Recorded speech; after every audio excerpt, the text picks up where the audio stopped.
Hyderabad central యూనివర్సిటీలో ఉద్రిక్త వాతావరణం నెలకొంది. అక్కడ బలవంతంగా విద్యార్థి సంఘాలను పోలీసులు అరెస్టులు చేయడం జరుగుతోంది. ఆ పరిస్థితి గురించి మరింత సమాచారం మా crime bureau chief Bhaskar phone line ద్వారా అందిస్తారు. అయితే భాస్కర్ చెప్పండి, అక్కడ పరిస్థితి ఎలా ఉంది? పోలీసులు ఎందుకని అంతగానం అంత దాష్టికంగా అరెస్టులు చేస్తున్నారు? విద్యార్థులు ఎవరైతే గేట్ బయట ఉన్న వాళ్ళందరినీ కూడా అరెస్టులు చేయడం జరిగింది. గేట్ లోపలికి అందరినీ బలవంతంగా తీసుకెళ్లడం జరుగుతుంది. అసలు అక్కడి పరిస్థితి ఎలా ఉంది భాస్కర్? గడిచిన 15 రోజులుగా హైదరాబాద్ సెంట్రల్ యూనివర్సిటీ యుద్ధ వాతావరణాన్ని కల్పిస్తోంది. ఇవాళ హైదరాబాద్ సెంట్రల్ యూనివర్సిటీకి సంబంధించినటువంటి విద్యార్థులను పోలీసులు దాష్టికంగా అరెస్ట్ చేస్తూ అసలు కనీసం విద్యార్థులైనటువంటి ఇంగిత జ్ఞానం లేకుండా లాక్కెళ్తున్నటువంటి పరిస్థితి కనిపిస్తోంది.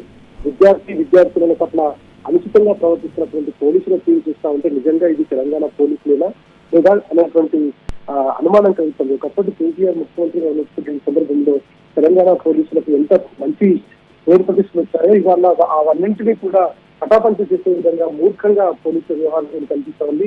ముఖ్యమంత్రి రేవంత్ రెడ్డి సంబంధించినటువంటి వ్యవహారంలో భూములు అమ్మకానికి పెట్టి అమ్మకం ద్వారా వచ్చేటువంటి డబ్బులతో రాష్ట్ర ప్రభుత్వాన్ని నడపడం అనేటువంటి మూర్ఖపు ఆలోచన అనేటువంటిది విద్యార్థి సంఘ నాయకులు చెప్తా ఉన్నారు. ఆయన కాంగ్రెస్ పార్టీ అధికారంలోకి రాగానే ఇందిరమ్మ రాజ్యం వచ్చిందని చెప్పి ఆయన హైదరాబాద్ సెంట్రల్ యూనివర్సిటీకి వచ్చి ఫుట్బాల్ ఆడి అక్కడికి వచ్చింది ఫుట్బాల్ ఆడడానికి కోసం కాదు, కేవలం అక్కడ ఉన్నటువంటి ల్యాండ్ అమ్మకం కోసం వచ్చాడు. ముందు రోజే ఆయనకు హైదరాబాద్ సెంట్రల్ యూనివర్సిటీ ల్యాండ్ పైన కళ్ళు పడిందనేటువంటిది మాత్రం తీవ్ర స్థాయిలో విద్యార్థులు ఆరోపణ చేస్తున్నారు.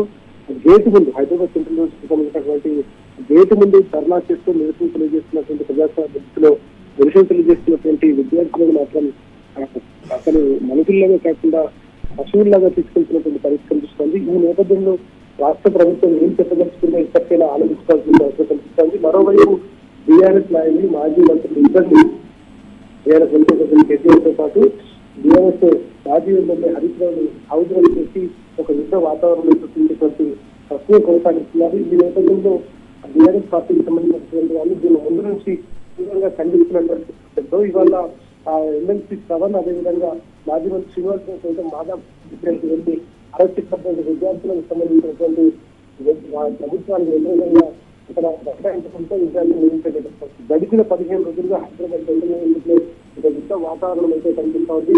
నిజంగా చదువుకునేటువంటి విద్యార్థులకు ఉన్నటువంటి విశ్వవిద్యాలయాలు ఉన్నటువంటి ప్లేసెస్ ని వాళ్ళకి వెనక్కి తీసుకోవడం ఇంతకంటే సిగ్గువాదనం ప్రభుత్వం చేయదు అంటూ తీవ్రస్థాయిలో మండిపడుతున్నారు. కాంగ్రెస్ ప్రభుత్వం ముర్దాబాద్, రేవంత్ రెడ్డి ముర్దాబాద్ అంటూ విధానాలు చేస్తున్నటువంటి విద్యార్థులను అచూర్లాగా తీసుకెళ్లి అరెస్ట్ చేసినటువంటి పరిస్థితి. పోలీసులు ఇట్లాంటి సరైనటువంటి పద్ధతి కాదు అని చెప్తున్నారు.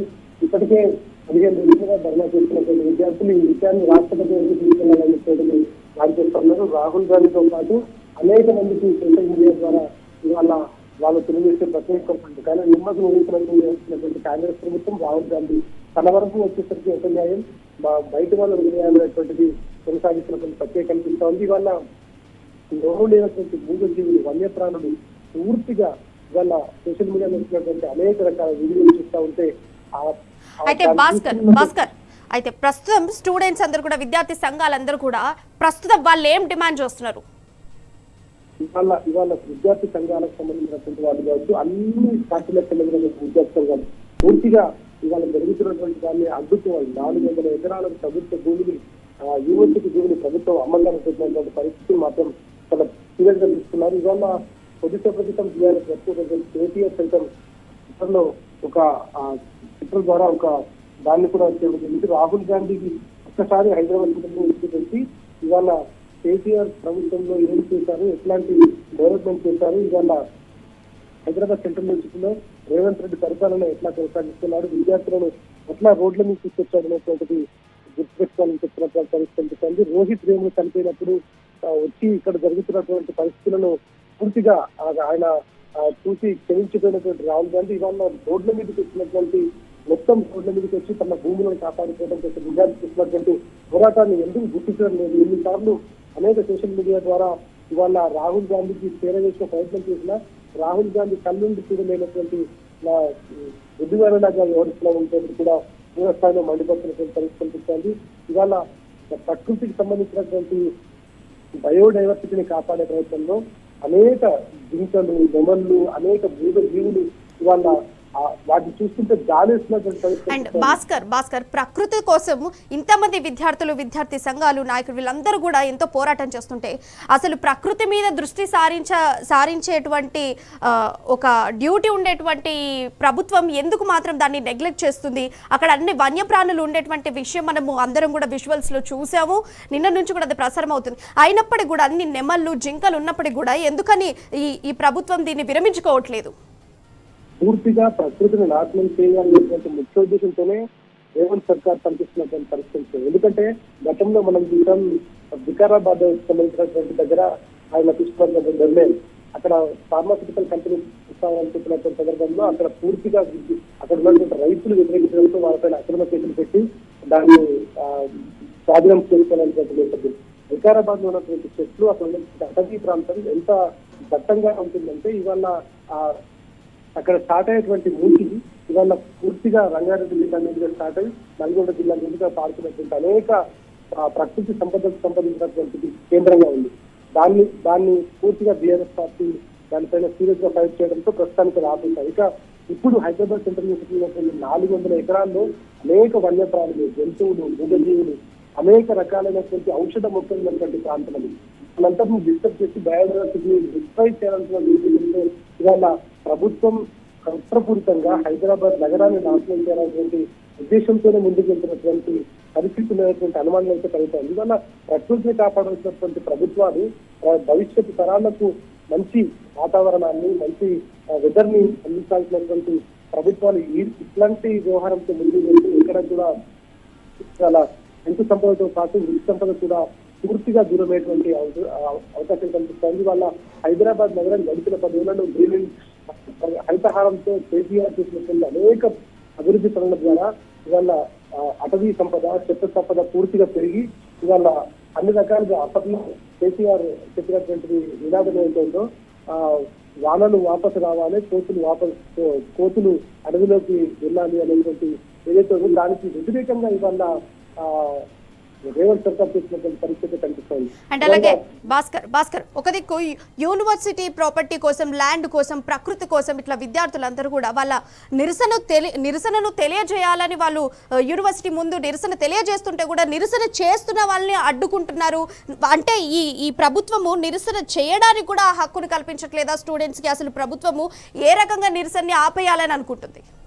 కాంగ్రెస్ ప్రభుత్వం వచ్చినటువంటి 15 నెలల కాలంలో ప్రజాస్వామ్యబద్ధంగా చేసేటువంటి ఏ నిరసనైనా అడ్డుకోవడం మాత్రమే ఒకే ఒక మార్గంతో ముందుకెళ్తున్నటువంటి పరిస్థితి.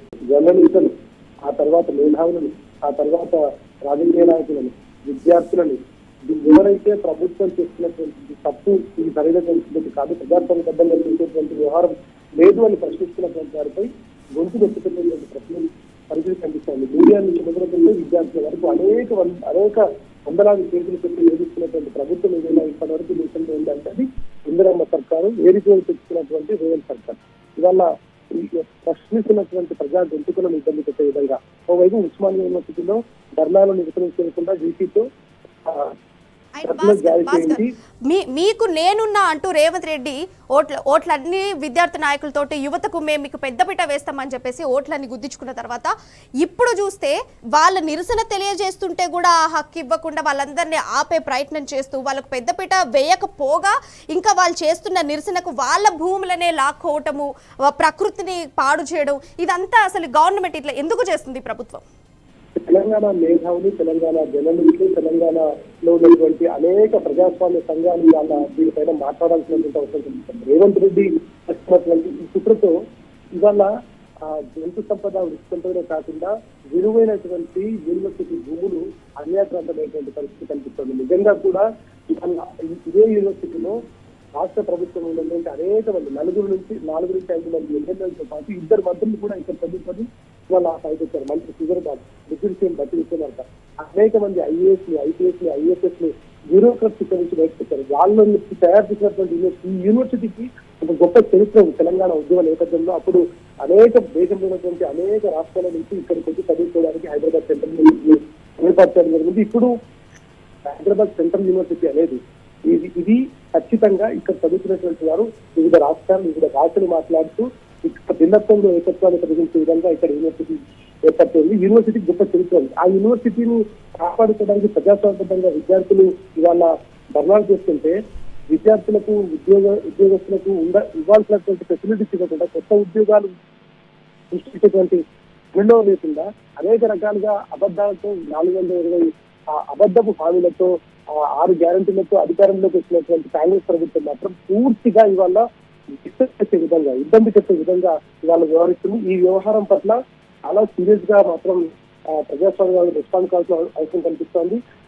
ఒక ప్రభుత్వం చేస్తున్నటువంటి అనేక తప్పుడు పనులను ప్రశ్నిస్తున్నటువంటి బీఆర్ఎస్ పార్టీ పైన అనేక కేసులు పెడుతున్న నేపథ్యంలో ఎన్ని కేసులు పెట్టినా బీఆర్ఎస్ పార్టీ ప్రజల పక్షాన పోరాడుతూనే ఉంటుందనేటువంటిది పార్టీకి సంబంధించిన వర్కింగ్ ప్రెసిడెంట్ ఇటు మాజీ మంత్రులు చెప్తున్నటువంటి నేపథ్యంలో ఇవాళ హైదరాబాద్ సెంట్రల్ యూనివర్సిటీలో జరిగినటువంటి ఈ దాష్టికం మాత్రం పోలీసులు నిజంగా సిగ్గుపడాల్సినటువంటి అవసరం కనిపిస్తుంది. ఎందుకంటే ఇవాళ దేశంలో ఎక్కడా లేని విధంగా తెలంగాణ పోలీసులకు మంచి పేరు ప్రతిష్టలు తీసుకొచ్చినటువంటి తెలంగాణ ముఖ్యమంత్రి కేసీఆర్ పోలీసు వ్యవస్థను బలోపేతించడానికి అనేక రకాల కార్యక్రమాలు తీసుకుంటారు. కానీ వాళ్ళ పోలీసులు ఇట్లాంటి ప్రజాస్వామ్యబద్ధంగా చేస్తున్నటువంటి విద్యార్థుల పైన చేయి చేసుకోవడం, విద్యార్థుల పట్ల అసభ్యంగా ప్రవర్తించడం, దీనంతటినీ రాహుల్ గాంధీకి కనిపించడం లేదా కాంగ్రెస్ ప్రభుత్వం ఏం చేయాలనుకుంటుంది అసలు రేవంత్ సర్కార్ దేనికోసం అధికారంలోకి వచ్చినటువంటిది ఆలోచించాల్సినటువంటి అవసరం కనిపిస్తుంది. ఉన్న ఉద్యోగాలు నిలబడలేక విద్యార్థులకు కొత్త అవకాశాలు ఇవ్వలేక అనేక రకాలుగా ఇబ్బంది పెడుతున్నటువంటి కాంగ్రెస్ పార్టీ రేపు కొత్త ఉద్యోగాలు సృష్టిస్తామని చెప్పి అబద్ధపు హామీలతో అనేక రకాల అబద్ధాలు చెప్పి ఇలా అధికారంలోకి వచ్చి ప్రజా సంపదను కొల్లగొడుతున్నటువంటి పరిస్థితి కనిపిస్తా ఉంది. వాళ్ళ యూనివర్సిటీ భూములను 400 ఎకరాలను అప్పనంగా అప్పచెప్పి 20,000 కోట్లకు సంపాదించాలనేటువంటి రాష్ట్ర ప్రభుత్వం వక్రబుద్ధి అవుతుందో అది ఇవాళ బయటపడింది. దీన్ని ఖచ్చితంగా విద్యార్థులు మేము జాతీయ స్థాయిలో అడ్డుకుంటాం, జాతీయ స్థాయిలో దీన్ని అడ్డుకునేంత వరకు మా పోరాటం కొనసాగుతుందని చెప్తున్నారు. 15 రోజులుగా యూనివర్సిటీలో ఈ దందా ఇట్లాంటి వ్యవహారాన్ని కొనసాగిస్తుంటే 50 జేసీబీలతో దీన్ని యూనివర్సిటీ భూములను కొనగొట్టే ప్రయత్నం చేస్తున్న నేపథ్యంలో విద్యార్థులు ఖచ్చితంగా ఇప్పటికే రాష్ట్రంలో అన్ని యూనివర్సిటీల విద్యార్థులతో కలిసి మమేకమై అందులో ముందుకు వెళ్లే అవకాశం కలిస్తే నిన్న బీఆర్ఎస్ వర్కింగ్ ప్రెసిడెంట్ కేటీఆర్ లో కూడా కలిసి యూనివర్సిటీ విద్యార్థులు సంప్రదించబడింది. అన్ని రకాలుగా బీఆర్ఎస్ పార్టీ అండగా ఉంటుందని చెప్పినటువంటి నేపథ్యంలో రానున్న రోజుల్లో ప్రభుత్వం వెనక్కి తీసుకోకపోతే మరింత ప్రభుత్వం చేసే విధంగా వీళ్ళ అంచనా కొనసాగే అవకాశం కనిపిస్తుంది. Right Bhaskar, thank you. ఇంకా హైదరాబాద్ సెంట్రల్ యూనివర్సిటీలో ఉద్రిక్త వాతావరణం ఇంకా కొనసాగుతూనే ఉంది.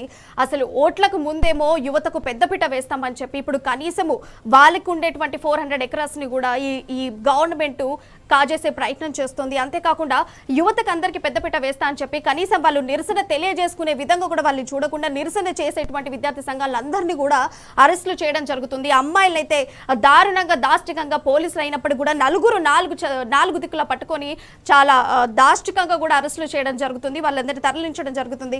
అంతేకాకుండా రేవంత్ ఖబర్దార్ అంటూ అక్కడ విద్యార్థి సంఘాలు కూడా చెప్పడం జరిగింది.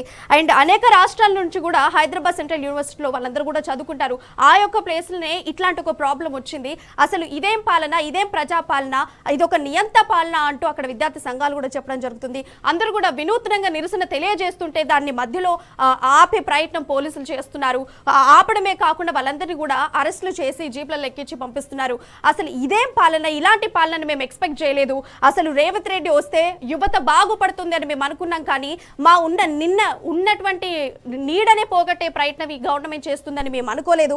ఇవాళ హైదరాబాద్ సెంట్రల్ యూనివర్సిటీలో ఇంత దారుణంగా కూడా పోలీసులు అరెస్ట్ చేయడాన్ని చూస్తున్నారు. మరి ఇంత పోలీసులు అరెస్ట్ చేయడం చూసి దీన్ని అసలు ఇది ఎందుకు చేస్తున్నాం, ఇంతమంది ఈ 400 ఎకరాలలో ఇంత భూమిని వీళ్ళు ఎందుకు తీసుకుంటున్నారు, అక్కడ ఉండేటువంటి చెరువులు పోతాయి, అక్కడ ఉండేటువంటి వన్య ప్రాణులు పోతారు. అండ్ నెక్స్ట్ నెమళ్ళు కూడా నిన్నటి నుంచి మనం వాళ్ళ సౌండ్ని వింటూనే ఉన్నాము. అయినప్పటికీ కూడా ఇన్ని ప్రాణులు ఉన్నా కూడా ఈ ప్రాణులు కూడా లెక్క చేయకుండా, ప్రకృతి గురించి పట్టించుకోకుండా, చెరువులు పోతాయని తెలిసి కూడా ఈ గవర్నమెంట్ ప్రాపర్టీని కూడా వీళ్ళందరూ కూడా తీసేసే ప్రయత్నం చేస్తున్నారు. మరి ఇట్లాంటి దాన్ని చేస్తున్నారు కాబట్టి మేము ఈ పోరాటం మరింత ఉధృతం చేస్తాము. మా ల్యాండ్ మాకే కావాలి, సెంటు భూమి కూడా మేము ఇక్కడి నుంచి తీసుకొనివ్వము, అవసరమైతే చైర్లో నుంచి మీరు దిగేంత వరకు కూడా మేము ఇక్కడ పోరాటం ఉధృతం చేస్తామని అక్కడ విద్యార్థి సంఘాలు చెప్పడం జరుగుతోంది.